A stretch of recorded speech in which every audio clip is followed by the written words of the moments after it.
incredible. This is an important point, though. This is a massive, massive point that you brought up, and that's artist support. You guys have been able to maintain this relationship for 3 years, and it's so hard to support artists financially, for, to be able to get them in a place where they can create for the community.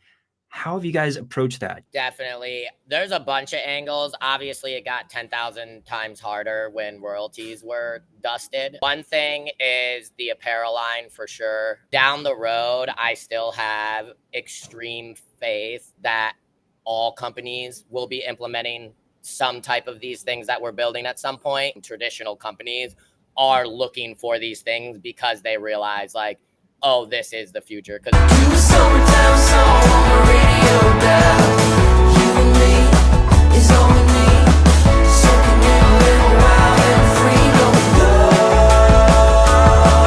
Tech 3 Media Friends, brought to you by Rug Radio. Thank you so much for joining us today. I'm super excited. Today we have Goons World. This has been a long, long time coming. We'll talk a lot about this. It's been a long time coming to hang out with these guys. We have Jesse, Chief Computer Guy, and Drew, Chief Big Dog. These are very official names, and I'm not joking. These are the ones I actually hold because this is how cool this company is.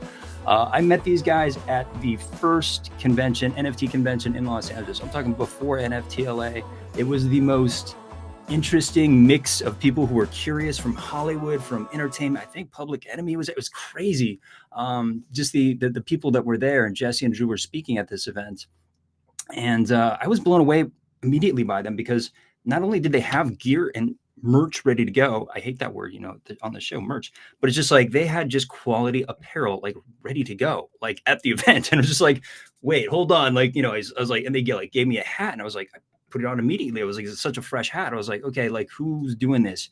And so eventually gets, to Jesse and into Drew and found out about Drew's experience. And so that's why I'm super excited to bring them here and talk about everything from the early days. They had early support from Gary Vee, and then, Urban Outfitters distribution. I was there at the NFT NYC event.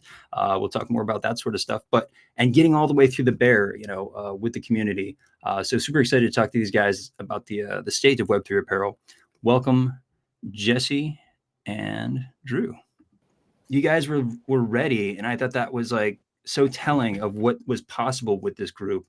Talk a little bit about your experience coming into this project. Yeah, definitely. So pretty much before any Web3 stuff, I'd been into crypto, but mainly just like buying ETH and losing all my money in DeFi, pretty much. Same. And then Sean, our artist, is also one of my best friends, and we lived in this like weird art commune building during COVID. And he was making... Ooh, that's a whole backstory behind it. So it's like a superhero backstory there. Too far. No, I love it. I love the details of these relationships because I think that's also really telling of why you guys have lasted so long. It seems like, the relationships that have been formed are very, very strong. There's a lot of projects that, couldn't stand each other during a bear. I think you guys have kind of pushed through with a lot of that. And it seems to be, maybe it's because there was pre-existing relationships. Definitely. And so pretty much at first I was like, NFTs are mad dumb, but I'll buy one from you because you're my friend. And then things like going to Art Basel with them or Superman really started to make me realize, one, what the technology can do and how it's useful for like normie people like me and how it can be interesting. And then building with a community instead of just kind of being a brand. Like I have 2 different storefronts that me and some of my other friends run, and it's so different than what we do with Goons. Some of it's good different, some of it's bad different. But that's kind of my background. Is I've always been from tour managing bands and running all their merch to then starting my own warehouse and fulfillment company and having different storefronts that we produce everything from. That's kind of what my skill. And I think what was cool about our conversation when I was talking specifically about the hat, like that first hat that was, had this like quasi Lakers logo. It seemed like, Sean was able to whip that up, out of his imagination, because this was a fast turnaround. And again, but it wasn't just like on a black hoodie, it was just like, it was executed on, fabric that I was just like, wow, I don't have a hat like this. Like, this hat here, this is like, it's like a different feel and it's a different color than I'm able to get like, online or something like that. So it has a different thing. And I think that you alluded to, well, it's just relationships, right? It's like knowing the vendors and what's out there. Yeah.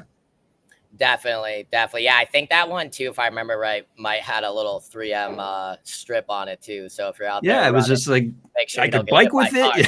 you know? Exactly. But it was just like, it was something different. And it's just like the texture of it was super cool. And I could appreciate the execution. And Jesse, I know you've come sort of from the tech background of things. And I think I remember the early days of, you kind of pitching on how to be involved in this team. Walk me through those early days. Yeah, definitely. Yeah, so my background is definitely a lot more on the tech side. I'm an internet kid, full and through. And so I've been building. I'm a software engineer last like 20 years, 15, 20 years of my life. Building out Disney Plus, MLB Advanced, MLB.com, MLB TV, sorry, NHL TV, all these different streaming platforms. Wow. And then I took the crypto pill in about early 2017, actually. Had to get a little Bitcoin to do some sports gambling, and that was the old onboarding for me. And heard about Ethereum in a Discord in 2017, actually. And actually, that's like a lot about me too. Is like I've always been someone who like loved being a part of internet communities. Like I found crypto in a finance Discord community that I was hanging out in 2017. Mm-hmm. Like I've always just been someone who lingers and hangs out in different communities, whether it's Twitter chats or Discord or wherever it is, like all the way through the last And like clearly, five, just 10 like years. the tech sort of leading you along that journey and sort of the inquiry, right? I get energy from people, and so I've always just been someone who's wanted to connect and meet people through the internet, and jumping into Web3 just like became this like crossroads of all my favorite things, like connecting with people, interesting, innovative tech like that looks like it's going to be here for a very long time, but we're like right here at the beginning and able to shape it and drive it. But then also bring in like the physical aspects, the IRL, the gamification, the just like so many different things that just like light my brain up. And Well, it lit my brain up as well, and I love having both of you guys here because we met each other so long ago, but also because it was at that moment that I realized, by putting on, my hat, like I was just like I loved it, I put it on, and as soon as I started walking back through that convention, other people who were in the project went, Goons, hey, what's up, man? And they're just like, oh, hey, and then we sat together and vibed, and so those early days really just it hit in my brain. I was like, this is so important to community building. Apparel. How has, I guess, the tech and the Web3 affected your guys' vision of what apparel means to a community? Definitely. I think that's one of like the coolest parts of this. Like, for instance, like I fuck with Palace mad hard. They're a dope brand. If I see someone wearing Palace, I'm not gonna walk up to them and be like, "Oh, you like Palace too? That's so cool. Let's talk." Yeah. But it's like because this is like different, and even though like not everyone that holds Goons buy Goons, most likely you're into the same thing. So that building of the brand, I think, is a little bit more interesting because that you're building the brand with people and having those interactions where, I met someone when we were doing a conference at Vegas and they had Goons gear on and I was like, oh, da da da.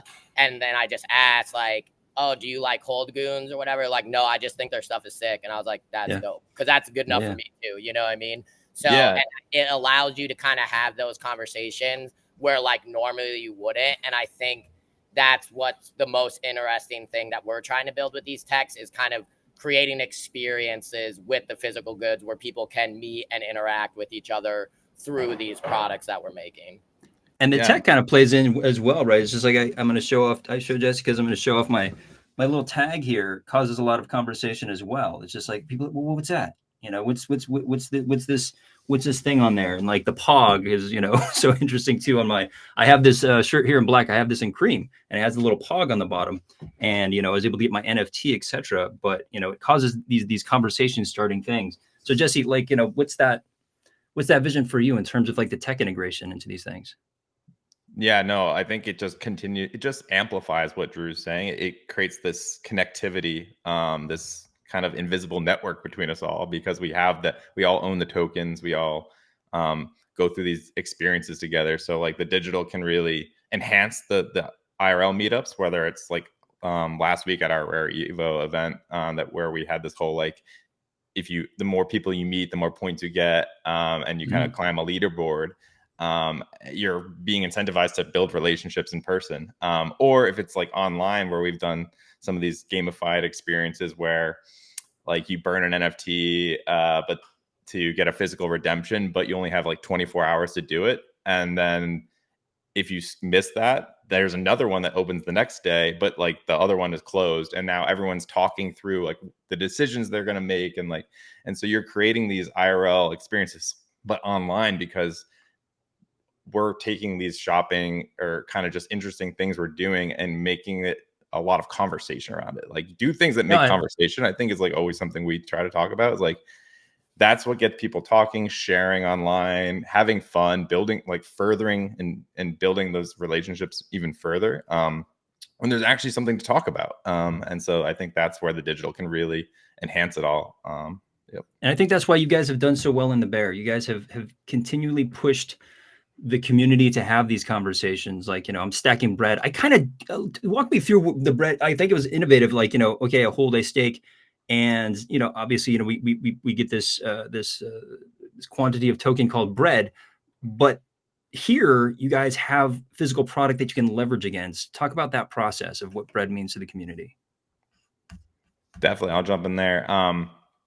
Yeah. So every month we have, the Goons Mart, opens up on the first Friday of every month, and people who've been earning their bread in the portal, which I'll touch on, can go spend that. And you'll see that like 80% of the items we have available in there are actually physical goods. And so we built a whole custom marketplace ourselves, where you earn your bread through having your goons in the portal. And then the portal is where you can actually access more renditions of art. So whether it's the Wayback World art or the Wonky World, these are just new depictions of the same characters that Sean has explored. Sean, our artist, is like just so multidisciplinary and loves just different styles and exploring around. You started as a tattoo artist, and I think what's genius is like, that this level of like making things very, very fast but very, very well is something that he has leveraged with you guys. The team, synthesis here is fantastic, because he's able to generate, really fantastic ideas for events, for things, just really, really very quick to allow you guys to execute them. Exactly. Yeah, what's even crazy is, but none of us were here when it started minting. He built the contract and the website and everything himself. Didn't work, but like he tried, and So I need some help here. Out of the way. Yeah. So we built the portal as a way, not just for our holders to get value from earning this token, participating in drops, and new art, but we built it honestly for our artists, because his love of just different art styles and exploring around, we thought this was like the best way for us to deliver more artwork. The thing that everyone really came here to begin with, like Sean is the reason anyone is here. Like his mind and his ability to create in ways that no one even thinks of, and draw these just amazing, gorgeous illustrations. Is incredible. This is an important point, though. This is a massive, massive point that you brought up, and that's artist support. You guys have been able to maintain this relationship for 3 years, and it's so hard to support artists financially, to be able to get them in a place where they can create for the community. How have you guys approached that? Because you guys have done so well through this. Definitely. There's a bunch of angles. Obviously, it got 10,000 times harder when royalties were dusted. So we kind of really had to adjust. One thing is the apparel line for sure. And then another thing is just we have now really focused on building products for ourselves that are scalable and useful for others, because that's another way for us to drive revenue. And we think, besides the fact that it helps us make cool stuff, down the road, I still have extreme faith that all companies will be implementing some type of these things that we're building at some point.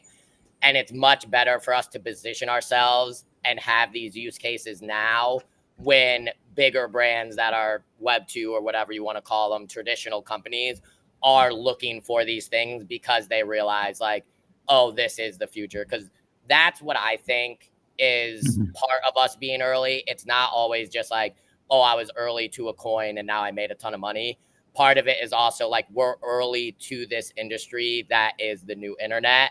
So if we're building things that are going to be useful on that new internet, those people are going to be able to come to us. So we've kind of had to pivot multiple different times on figuring out what makes this thing still sustainable and makes us still have fun. Because that's like the biggest thing. It's like none of us are making a ton of money anymore, obviously. So how can we do this in a way where like we're all still enjoying it, the community is still enjoying it, and just figuring out ways to kind of bridge all of those gaps together. And thankfully we've been able to make that happen 90% of the time. Because it's like an ebb and flow. It's like, it's like you're just riding these waves. And like the early days for Goons, come on, let's be honest, was really, really fantastic. You guys shot off with Gary V support. You guys had Urban Outfitters distribution, which I was at NFT NYC for that release, and it was beautiful. I was just like, I thought it was funny because like, following your guys' early success, I was just like, oh yeah, Web3 is going to be a thing like tomorrow. It was just like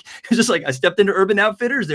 I'm like, awesome, get some Goons gear. It was really a special moment. But there's waves to that, right? How have you guys been approaching riding these waves, and what did that type of early hotness mean for you guys?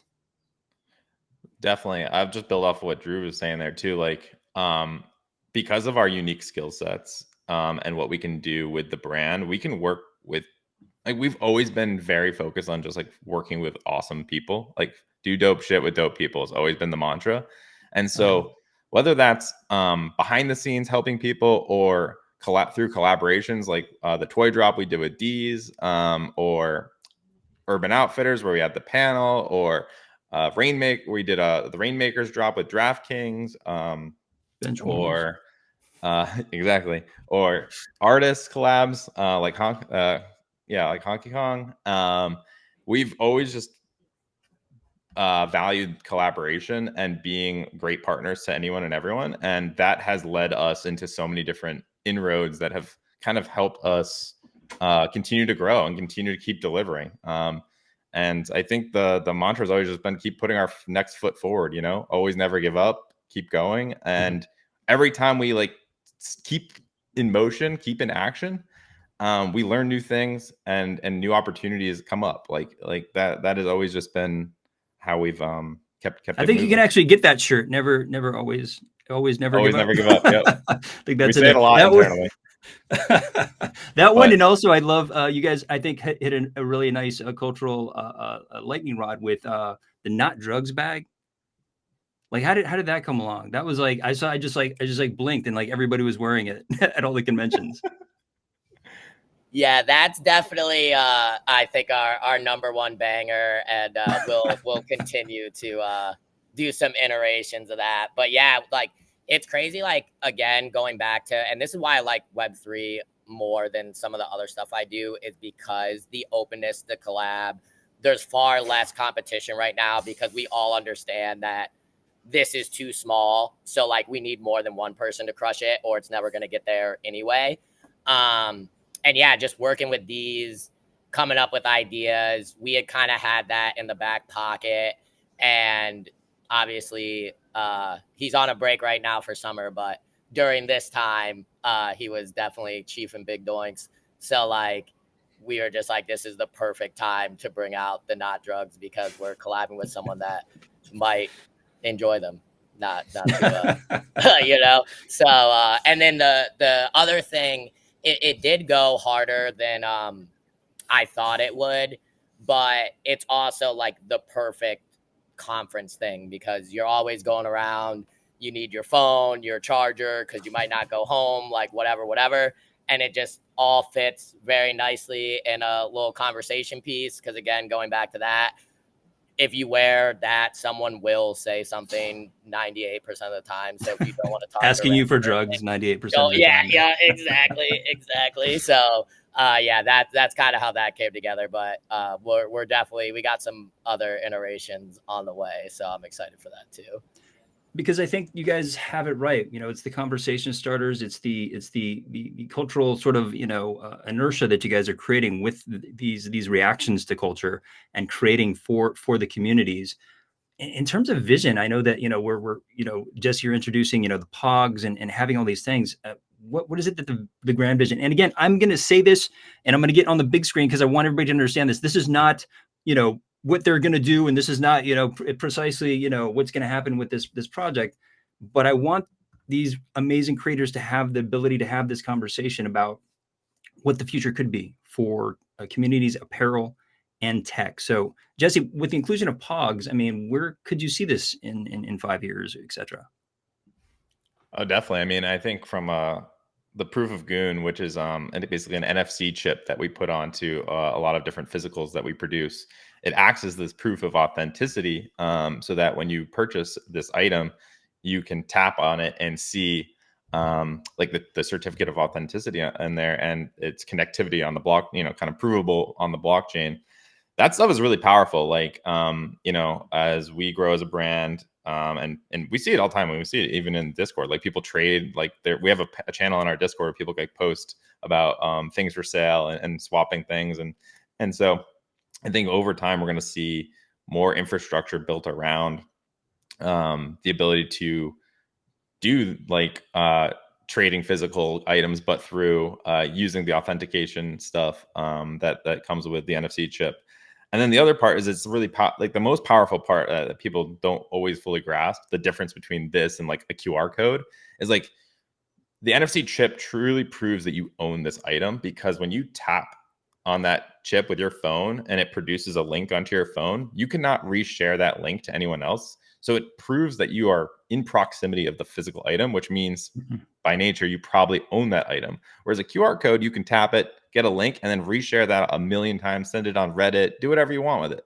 And so when you can prove that you own a physical item in the digital world, we can now activate around that idea that you own this physical item. So like if you get this special thing at an event and it's chipped, we can then a year later know that you got that item, it's chipped, and maybe now you get special access to something, or you know, whatever. It proves just it makes physical items more into digital collectibles.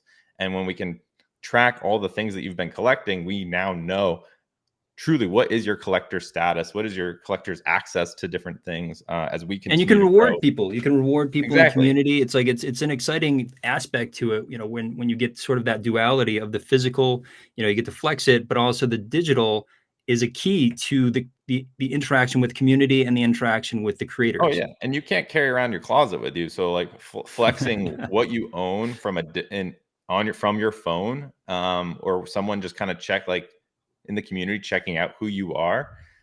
You now can show off all the different things that you own and your true like collector status within the community. It's fascinating stuff. I guess, you know, there's a lot of people who are maybe just starting their journey. You know, you guys have had 3 years of grinding it out, and what sort of like what are three pieces of advice you would give to somebody who is thinking about, like, you know, starting apparel within Web3?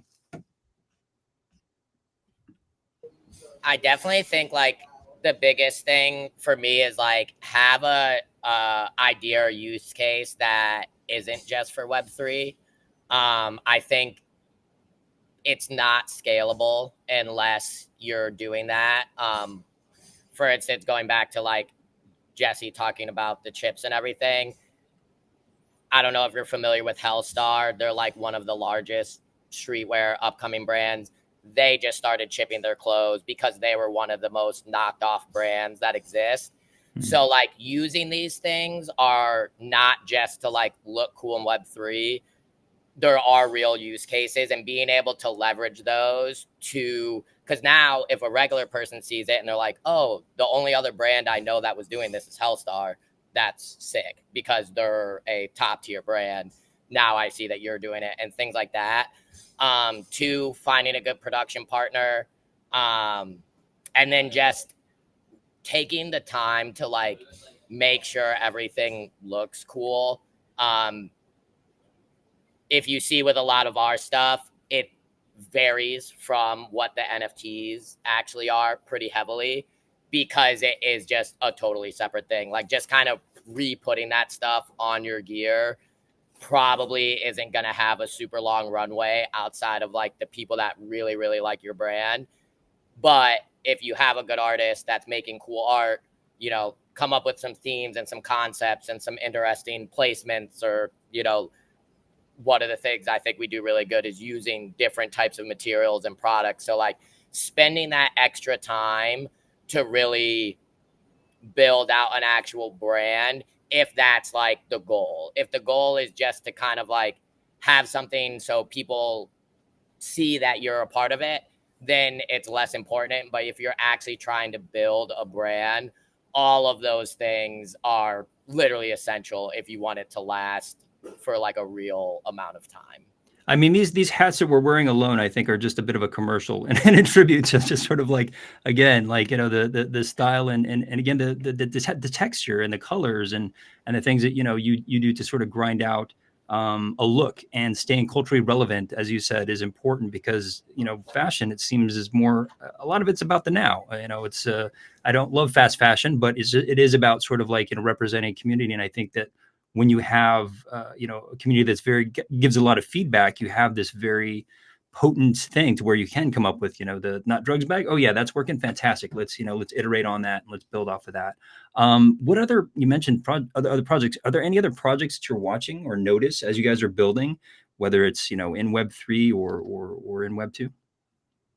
Yeah, I think what's interesting, kind of the combination of the two, you're seeing a lot of Web 2 where it's like founder led brands are becoming more and more apparent, and like brand Instagrams are followed less than the people actually building it and showing the behind the scenes. And I think there's a big connectivity between that angle and like Web3, because we've kind of been doing that. Not all founders are as famous as the Instagram people, obviously. So there's that disconnect, but it's like you see it with like Pudgy Penguins, or I really like Kenpai Pandas, and like how they're have their Web3 core and they're using that to do, whether it's, you know, over here it's fighting people, over here it's plushies and fun things.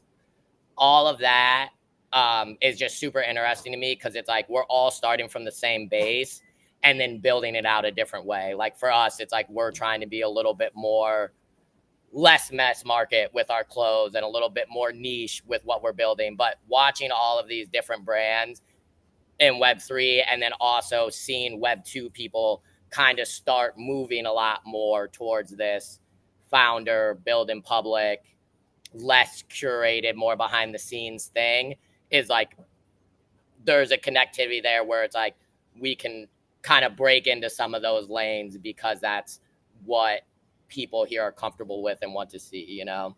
There was definitely a lot of talk like that in VCon. I was just in VCon in LA, and funny enough, saw a person with this, and it was just like, I'm telling you guys, this is no joke. Literally at every convention I've been to, NFT convention I've been to, I've thrown on some Goons gear, and either another Goons has come up to me and said, "What's up?" or like they'll be, "Hey, what's that?"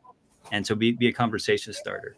But you know, in those early days, like you know, I had an opportunity to chat briefly with Gary. He came up to me randomly and just started chatting. He was kind of crazy, but like, and it struck me. I'm just like, wow, as an advisor, or not an official advisor, but I know he was an early supporter.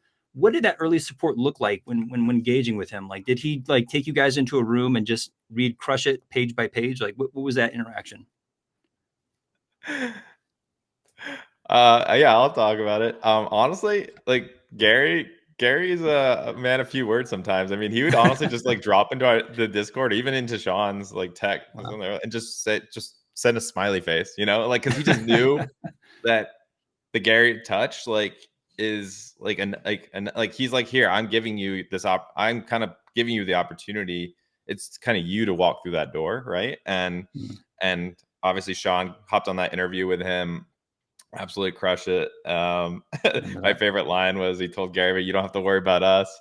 When Gary was like stressing out about NFT project rugging and stuff, and it's hey, we're 3 years later, it's rings true. So, but yeah, no, Gary is awesome, and Well, it's just full 3 years. energy. It took me 3 years to get you guys here. I hope it doesn't take another 3 years to get an update from you guys, because I think you guys are doing really fantastic work. And I know, big things are ahead and you're not going to be able to talk about them, and that's okay.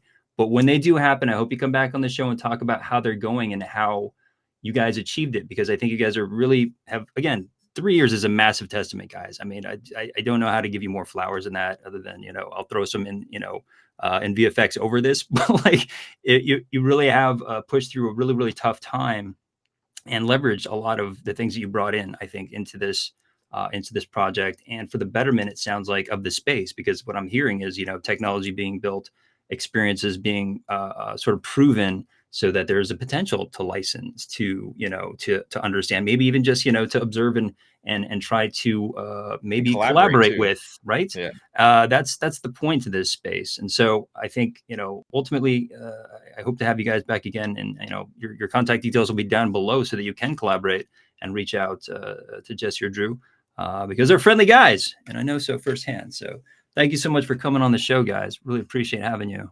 Appreciate you having us, and we'll definitely be back after we drop some of those bangers, so we can chop it up again. Yeah, hell yeah. No, super appreciate having us, and this is a great conversation, and looking forward to the next one. You heard it here.